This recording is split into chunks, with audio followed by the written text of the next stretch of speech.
గ్రామాలకు తాగునీరు అందించే మెగా మల్టీ విలేజ్ స్కీమ్స్ ని ప్రక్రియను ప్రారంభించాం. అటవీ పర్యావరణ పరిరక్షణకు శాస్త్రీయ విధానం, సాంకేతికత, ప్రజల భాగస్వామ్యంతో ముందుకు సాగుతా ఉన్నాం. రాష్ట్రంలో పచ్చదనాన్ని 50% పెంచే లక్ష్యంతో ఈ సంవత్సరం 10 కోట్ల దేశవాళీ మొక్కలను పెంచే ప్రణాళికతో పాటు 74 నగర వనాలని అభివృద్ధి చేశాం. అలాగే దాదాపు 3 కోట్ల సీడ్ బాల్స్ ని తయారు చేసి వాటి విస్తరణ కార్యక్రమాన్ని ప్రారంభించాం. 1000 హెక్టార్లలో మడ అడవులను సంరక్షించడం ద్వారా దేశంలో 2వ స్థానాన్ని సాధించాం. గ్రేట్ గ్రీన్ వాల్ ద్వారా తీర ప్రాంతాల రక్షణ కూడా చర్యలు చేపట్టాం. మానవ వన్యప్రాణి సంఘర్షణ తగ్గించేందుకు హనుమాన్ అనే కార్యక్రమాన్ని తీసుకొచ్చి 100కి పైగా వాహనాలతో అత్యవసర స్పందన వ్యవస్థను ఏర్పాటు చేశాం. కుంకి ఏనుగుల ద్వారా 15కు పైగా ఆపరేషన్లు విజయవంతంగా నిర్వహించాం. ఎర్రచందనం అక్రమ రవాణాపై కఠిన చర్యలు తీసుకుంటూ దాదాపు 100 మెట్రిక్ టన్నుల ఎర్రచందనాన్ని స్వాధీనం చేసుకుని 242 కేసులను నమోదు చేసి 494 మందిని అరెస్ట్ చేయడం జరిగింది. కేసులో 95% కన్విక్షన్ రేట్ సాధించగలిగాం. అటవీ భూ ఆక్రమణ చర్యలు తీసుకుని దాదాపు 10,506 హెక్టార్ల అటవీ భూమిని తిరిగి ఎన్డీఏ ప్రభుత్వం స్వాధీనం చేసుకుంది.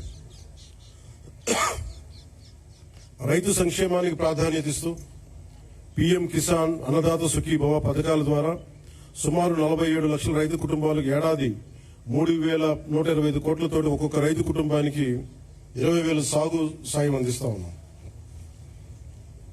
ఆదాయ పౌర సరఫరాల శాఖ ద్వారా రైతులు పండించిన ధాన్యాన్ని మద్దతు ధరకు కొనుగోలు చేశాం. గత ఖరీఫ్ సీజన్లో 1.82 కోటి 82 లక్షల మంది రైతుల నుంచి 48.70 లక్షల మెట్రిక్ టన్నుల ధాన్యాన్ని కొనుగోలు చేశాం. కొనుగోలు చేసిన ధాన్యానికి సంబంధించిన 11,556 కోట్లని 48 గంటల్లోనే రైతుల ఖాతాల్లో జమ చేయిస్తాం. రబీ సీజన్లో మరో 6,037 కోట్ల విలువైన ధాన్యాన్ని సేకరించాం. గతంలో అగ్రికల్చర్ మార్కెటింగ్ కమిటీల ద్వారా రైతుల నుంచి సెస్ వసూలు చేసిన ఆ నిధుల్ని చాలా అవసరమైన డొంక రోడ్ల నిర్మాణానికి గత ప్రభుత్వం వినియోగించలేదు.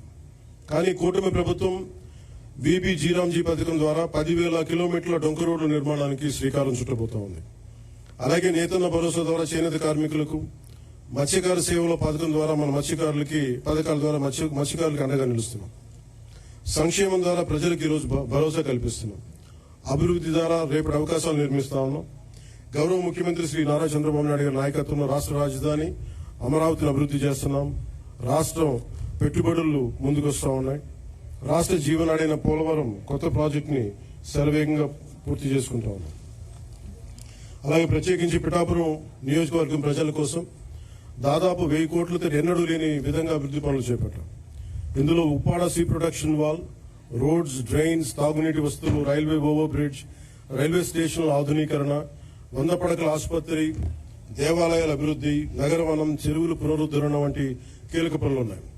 పల్లె పండుగ, బీబీ జీరాంజీ వంటి కార్యక్రమాలతో పిఠాపురం అభివృద్ధికి మరింత వేగంగా తీసుకొచ్చాం.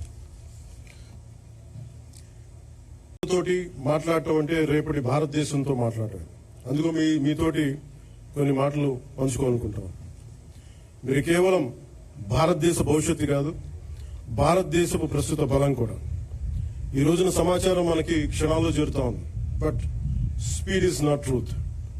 ఏదైనా నమ్మే ముందు ఆలోచించండి, అనుసరించే ముందు ప్రశ్నించండి, నిర్ణయం తీసుకునే ముందు పరిశీలించండి.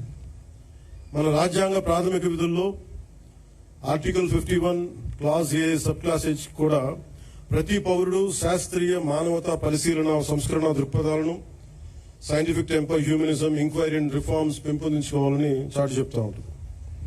మనందరికీ మన అభిప్రాయాన్ని స్వేచ్ఛగా వ్యక్తం చేసే హక్కు ఉంది. అది మన ప్రజాస్వామ్యానికి చాలా గొప్ప బలం.